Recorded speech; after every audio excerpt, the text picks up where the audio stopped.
بسم الله الرحمن الرحيم إنه كان لا يؤمن بالله العظيم ولا يحض على طعام المسكين فليس له اليوم هاهنا حميم ولا طعام إلا من غسلين لا يأكله إلا الخاطئون صدق اللہ العظیم۔ تیسرے عشرے کی دعا پڑھ لیں گے۔ بسم اللہ الرحمن الرحیم اللہم اجرنی من النار اللہم اجرنی من النار اللہم اجرنی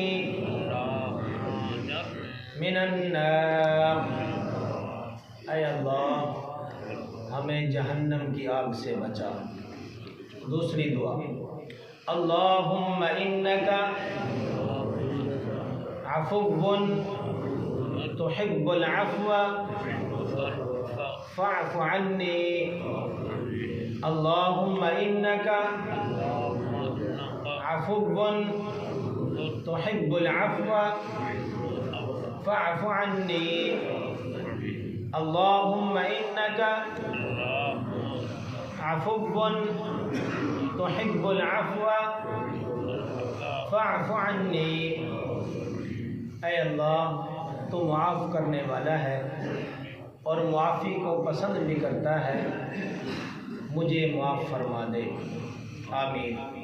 بھائیو، میں نے آپ کے سامنے جو آیات تلاوت کی ہیں، اس سے پہلے یہ بات گزر چکی ہے کہ جو لوگ اللہ اور اس کے رسول کی فرما برداری میں قرآن کے مطابق زندگی گزاریں گے، قیامت والے دن، آخرت کے دن، حساب کتاب کے بعد ان کا نامہ اعمال ان کو دائیں ہاتھ میں ملے گا، اور جو گنہگار ہوں گے جنہوں نے اللہ اور اس کے رسول کی نافرمانی میں زندگی گزاری ہوگی، ان کو ان کا نامہ اعمال ان کو بائیں ہاتھ میں ملے گا، اور اللہ کا حکم ہوگا کہ اس کو پکڑو، اس کو زنجیروں کے اندر جکڑ کے جہنم کے اندر پھینک دو۔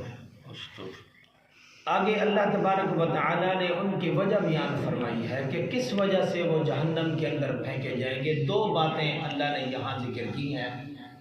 ایک بات تو یہ ہے انہ کان لا یؤمن باللہ العظیم، اصل بات یہ ہے کہ یہ اللہ پر ایمان نہیں رکھتا تھا۔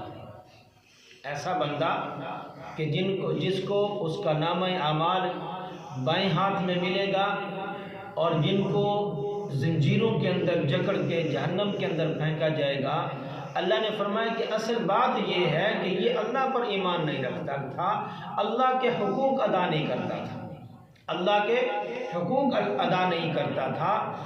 ولا يحض على طعام المسکین، اور مسکین کے کھانا کھلانے پر ترغیب نہیں دیتا تھا۔ دو چیزیں آ گئی نا، حقوق اللہ اور حقوق العباد۔ انہ کان لا یؤمن باللہ العظیم حقوق اللہ، ولا يحض على طعام المسکین حقوق العباد، یعنی کن لوگوں کو جکڑا جائے گا کہ جو حقوق اللہ بھی پورے نہیں کرتے تھے اور حقوق العباد بھی پورے نہیں کر رہے تھے۔ مسکین کو کھانا کھلانے کی ترغیب بھی نہیں دیتا تھا، یعنی خود بھی کھانا ان کے ساتھ تعاون نہیں کرتا تھا، اور کسی اور کو بھی نہیں کہتا تھا کہ بھی یار ان کے ساتھ تعاون کرو۔ ہمارے رشتہ داروں کے اندر، ہمارے گلی محلے کے اندر بہت سارے ایسے مسکین ہیں۔ اچھا، مسکین کسے کہتے ہیں؟ مسکین یہ ہے کہ جن کو آج ہم عرف عام کے اندر سفید پوش کہہ سکتے ہیں۔ سفید پوش یعنی ایسے نادار اور مستحق لوگ کہ جو کسی کے سامنے ہاتھ نہیں پھیلاتے، کسی سے مانگتے نہیں ہیں، ٹھیک ہے؟ ضرورت مند تو ہوتے ہیں، غریب ہوتے ہیں بیچارے، ان کی جو ذریعہ آمدنی ہے وہ اتنی کم ہوتی ہے کہ گزارا جو ہے وہ بڑا مشکل سے ہوتا ہے، ٹھیک ہے؟ ہمارے رشتہ داروں کے اندر ایسے لوگ ہوں گے، ہمارے گلی محلے کے اندر ہمسایوں میں بہت سارے ایسے لوگ مل جاتے ہیں بیچارے کہ جو کسی کے سامنے ہاتھ نہیں پھیلاتے، ٹھیک ہے، ایسے لوگ یعنی ایسے لوگوں کو مسکین کہا جاتا ہے، یعنی خود بھی غور نہیں کرتے تھے، ان کے ساتھ تعاون نہیں کرتے تھے، اور کسی اور کو بھی نہیں کہتے تھے کہ بھئی ان کے ساتھ کوئی تعاون کر دو، یہ ضرورت مند ہے۔ کہنا کیا ہے، اتنی بات ہے نا کہ یہ ضرورت مند ہے، آپ ان کے ساتھ تعاون کریں۔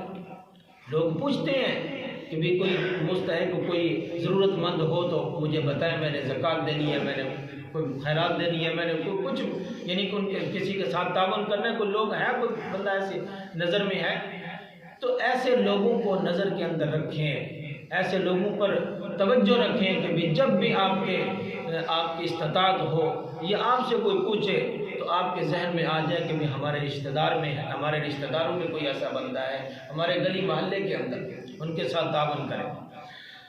فرمایا کہ ان کے اندر دو غلطیاں کرتے تھے، کون کون سی؟ نہ حقوق اللہ پورے کرتے تھے اور نہ حقوق العباد۔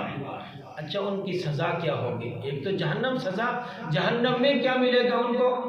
فَلَيْسَ لَهُ الْيَوْمَ هَاهُنَا حَمِيمٌ، پھر قیامت یعنی وہاں اس جگہ قیامت والے دن جہنم کے اندر کوئی ان کا غمخوار بھی نہیں ہوگا، کوئی ان کو پوچھنے والا نہیں ہوگا، ان کا کوئی دوست بھی نہیں ہوگا، کوئی ان کا خیال رکھنے والا نہیں ہوگا۔ غذا کیا ہوگی؟ وَلَا طَعَامٌ إِلَّا مِنْ غِسْلِينَ، سوائے خون اور پیپ کے ان کی غذا نہیں ہوگی۔ کس کی غذا ہوگی؟ لا يأكله إلا الخاطئون، اللہ نے فرمایا کہ جسے گناہگار کھائیں گے، گناہگار جو جہنم کے اندر پڑے ہوں گے، ان لوگوں کی غذا کیا ہوگی؟ وہ پیپ اور خون، جہنمیوں کے جسم سے نکلنے والا خون اور پیپ ان کو پلایا جائے۔ دوسری جگہ اللہ نے فرمایا کہ ما سلککم فی سقر قالوا لم نک من المصلین ولم نک نطعم المسکین، جب جہنمی جہنم میں پہنچ جائیں گے تو اس وقت جنتی ان سے پوچھیں گے کہ تمہیں کس چیز نے جہنم کے اندر ڈالا ہے۔ ٹھیک ہے نا، آج ہم کسی سے پوچھتے ہیں نا، کسی نے کوئی جرم کیا ہو، یار کیا کیا ہے تو نے، تجھے کیوں پولیس پکڑ کے لے گئی ہے، تو نے کیا ہے؟ قیامت والے دن جنتی جہنمیوں سے پوچھیں گے تم نے کیا کیا ہے، کون سے ایسے کام کیے ہیں جس کی وجہ سے آج تم جہنم کے اندر پڑے۔ پہلی بات وہ کریں گے کہ لم نک من المصلین، ہم نماز نہیں پڑھتے تھے۔ دوسری بات کیا ہے قرآن کے اندر؟ ولم نک نطعم المسکین، ہم مسکینوں کا خیال نہیں رکھتے تھے، ہم مسکینوں کو کھانا نہیں کھلاتے تھے، مسکینوں کو کھانا کھلانے کی کسی کو ترغیب بھی نہیں دیتے تھے، اس وجہ سے آج ہم جہنم کے اندر پڑے ہوئے ہیں۔ تو ان آیات کے اندر اللہ تبارک و تعالی نے دو باتیں ارشاد فرمائی ہیں کہ جو سزا کا سبب بن سکتی ہے، وہ کیا ہے؟ حقوق اللہ اور حقوق العباد۔ جو حقوق اللہ کا خیال نہیں رکھے گا، جو حقوق العباد کا خیال نہیں رکھے گا، اللہ نے ان کی سزا یہاں بیان فرمائی ہے۔ اللہ تبارک و تعالی سے دعا ہے اللہ ہم سب کو ان باتوں پر عمل کی توفیق عطا فرمائے۔